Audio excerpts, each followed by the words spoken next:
प्रणाम बच्चों। In part number 6 बेटा we learn about the India land and people.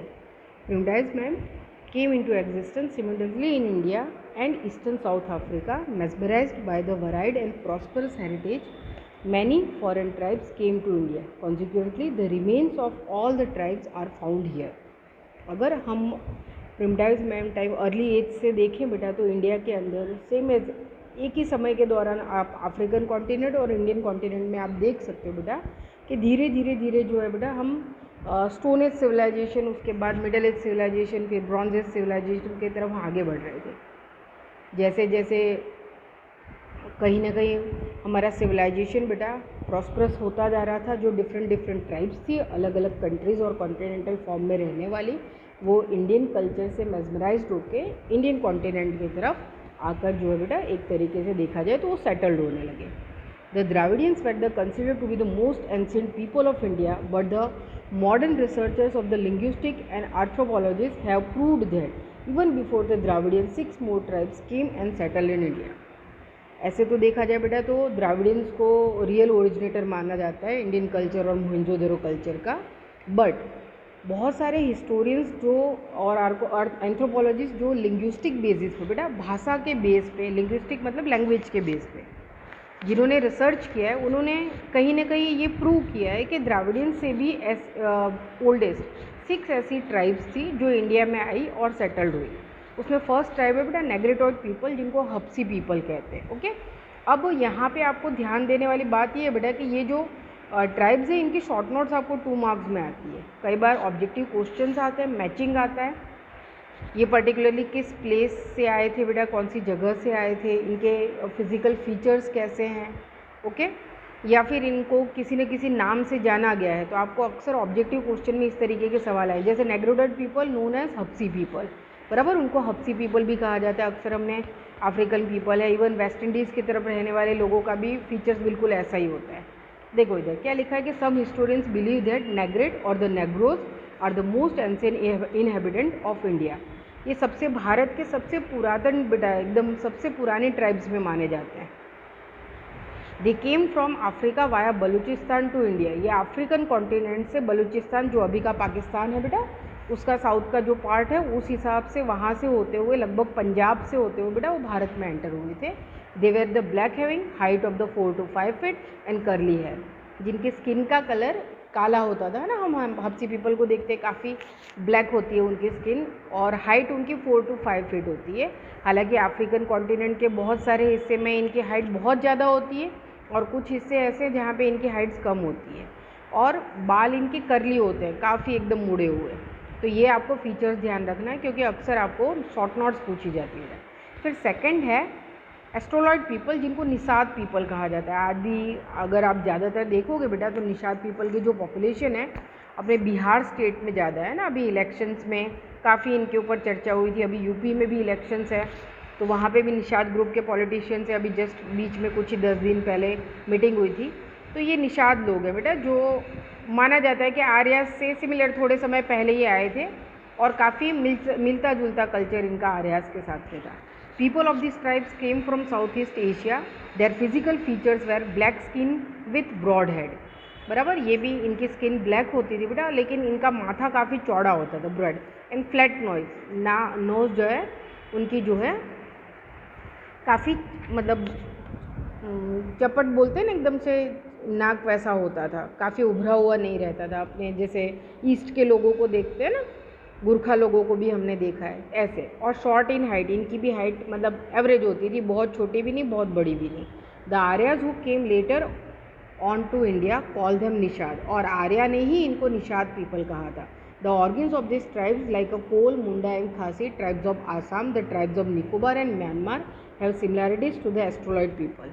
अब ये एस्ट्रोलॉइड पीपल आज के समय में बेटा इंडिया में खास करके कोल, मुंडा, खासी है ना, आपने ज्योग्राफी में बेटा खासी, जैंतिया, गारो, ये पर्टिकुलर माउंटेन रेंजेस के बारे में पढ़ा है। वहाँ पे जो जंगलों में रहने वाले ट्राइब्स हैं ये वही हैं बेटा, कोल, मुंडा और खासी। हमारे आसाम में भी है, निकोबार आइलैंड में भी है, और म्यांमार जो पहले बर्मा था बेटा, भारत का ही हिस्सा हुआ करता था, बराबर, उससे भी पहले पुराने नाम से, हिस्टोरिकल नेम से वो जाना जाता था महाभारत वगैरह के समय में, आज म्यांमार के नाम से जाना जाता है। तो यहाँ पे रहने वाली जो ट्राइब्स के ऑर्गन है बेटा वो निषाद पीपल से काफ़ी मिलते जुलते, मतलब इन्हीं की जनरेशन जो है बेटा आगे बढ़ी है, हम ऐसा मान सकते हैं. Their contributions in the development of Indian culture and civilization is immense. They made the clay utensils, wore the cotton cloth and knew many other skills. They had the great religious belief too. ये काफ़ी हुनरमंद कारीगर होते थे बेटा, खास करके मिट्टी के बर्तन वगैरह बनाना. पहले तो क्या होता था कि स्टोर करने के लिए किसी भी चीज़ के लिए बेटा, खाना पकाने से लेके कुछ भी स्टोर करके रखना है तो उसके लिए क्ले यूटेंसिल्स की ज़रूरत पड़ती थी. कॉटन यानी कि ये अच्छे वीवर भी थे बेटा. कॉटन मतलब उसको वीविंग करना, स्पिनिंग करना काफ़ी अच्छे से जानते थे. उसके अलावा भी दूसरी इनमें काफ़ी स्किल्स थी. और ये बहुत सारी मतलब रिलीजियस बिलीफ, इनकी अपनी धार्मिक मान्यताएं थी जिसमें ये बहुत मानते थे. ओके, अब इसके बाद हम आ जाते हैं बेटा द द्राविडियंस पे, जो रियल ओरिजिनेटर माने जाते हैं. Originally Dravidians belong to India. कहा जाता है कि ये एक ऐसी ट्राइब है जिनको रियल इंडियंस हम आज भी कह सकते हैं. They were the direct descendant from the stone age civilization and the creator of the Mohenjodaro culture. माना जाता है कि ये भारत में स्टोन एज सिविलाइजेशन से बिलोंग करते हुए हैं, पाषाण युग से रहते समय चले आए हैं. और ये 5000 ईयर्स अगो पहले के स्मार्ट सिटी यानी कि मोहनजोदड़ो के क्रिएटर भी माने जाते हैं बेटा, है ना. आज भी साइंटिफिक वे में बहुत सारी ऐसी रिसर्च होती है तो साइंटिस्ट भी ताज्जुब करते हैं कि 5000 ईयर्स अगो पहले कैसे उन्होंने इस स्मार्ट सिटी को उस ज़माने में, जबकि इस तरीके के मशीन्स नहीं होते थे, इतना नॉलेज नहीं था, इतनी स्किल्स नहीं थी लोगों में, उसके बाद भी कैसे इन्होंने इस स्मार्ट सिटीज़ को डेवलप किया था. सिटीज़ 4 ब्लॉक में डिवाइडेड होते थे, 90 डिग्री एंगल पे रोड जो है बेटा एक दूसरे को जो है पास आउट होते थे. अंडरग्राउंड ड्रेनेज सिस्टम था, ठीक है. गोडाउन सिस्टम हुआ करता था, अलग अलग चीज़ों को, आर्म हाउस हुआ करते थे. फिर एक तरीके से देखा जाए तो जहाँ पे लेबर ज़्यादातर काम करते थे वहाँ पे बड़े बड़े बाथ हुआ करते थे. वहाँ पे कैसे जो है गर्म पानी के आने जाने की सुविधा थी, जो इम्प्योर वाटर है उसको प्योर करने का सिस्टम ये जानते थे. तो हर वो चीज़ सेस्पिड हुआ करते थे, हर वो चीज़ बताती है कि वो बहुत ही बेटा वेल नॉलेज लोग थे, उनका ज्ञान बहुत ज़्यादा था और बिल्कुल साइंटिफिक एटीट्यूड के साथ उन्होंने अपने कल्चर को डेवलप किया था. The tribes which came from north survived with their language and cultural features. Later on, they were only the called as the Dravidians.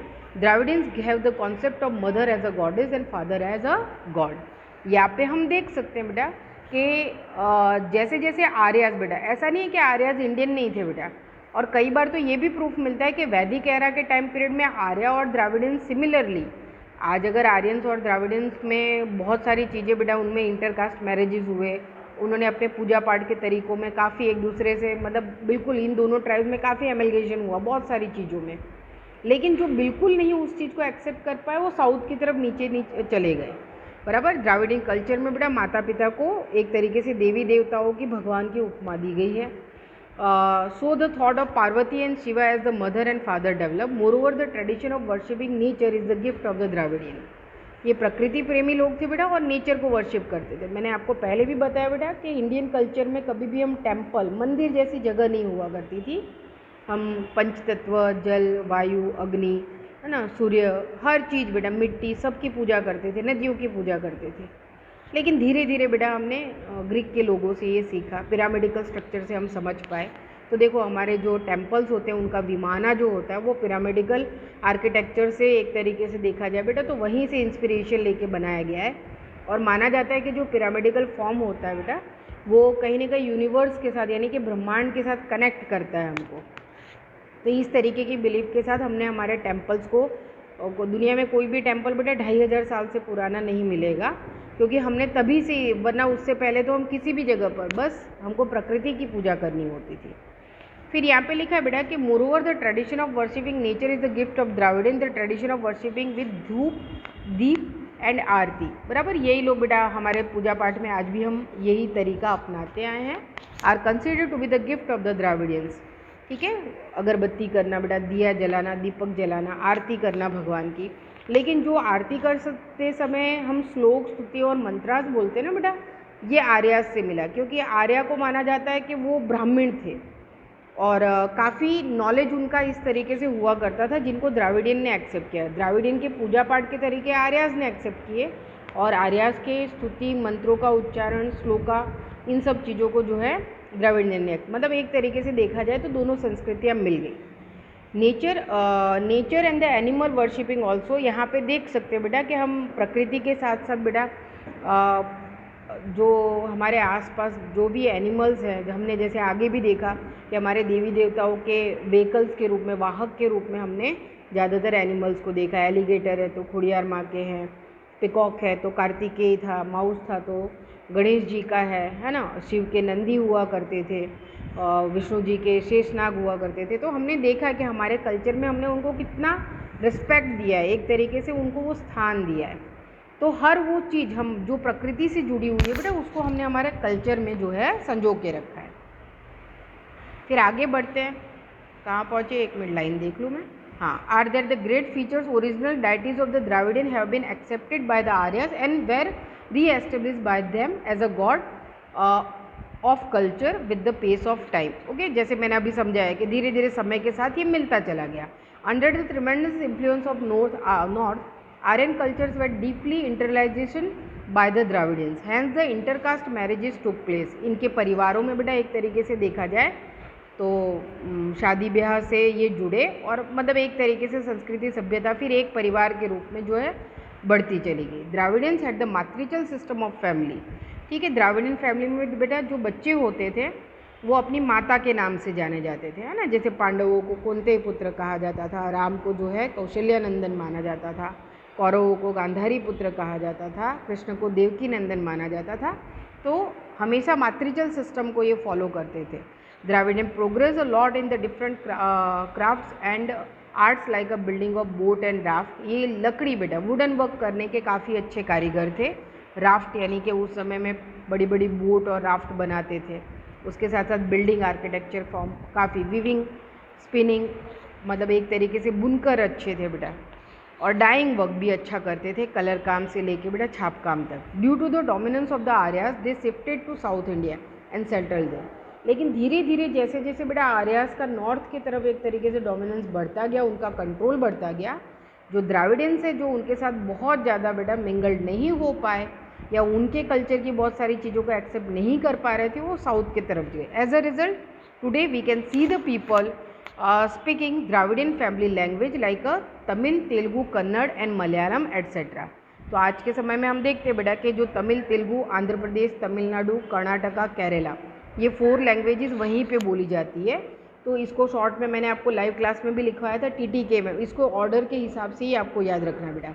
Tamil is the oldest language, Dravidian की सबसे oldest language है तमिल, उसके बाद आएगी तेलुगु, फिर आएगा कन्नड़, फिर आएगा मलयालम। ओके, तो TTKM आपको इसको राइट डाउन करना है, वहीं पे लिख लीजिए, क्योंकि ये हमेशा हर ऑब्जेक्टिव क्वेश्चन में किसी भी तरीके से घुमा फिरा के पूछा जाएगा। और ओल्डेस्ट द्राविडियन लैंग्वेज है बेटा तमिल। ओके, ये संस्कृत से भी पुरानी भाषा है भारत की, तो इस बात का आपको ध्यान रखना है। ओके, नेक्स्ट पार्ट में हम अदर ट्राइब्स के बारे में देखेंगे। Thank you.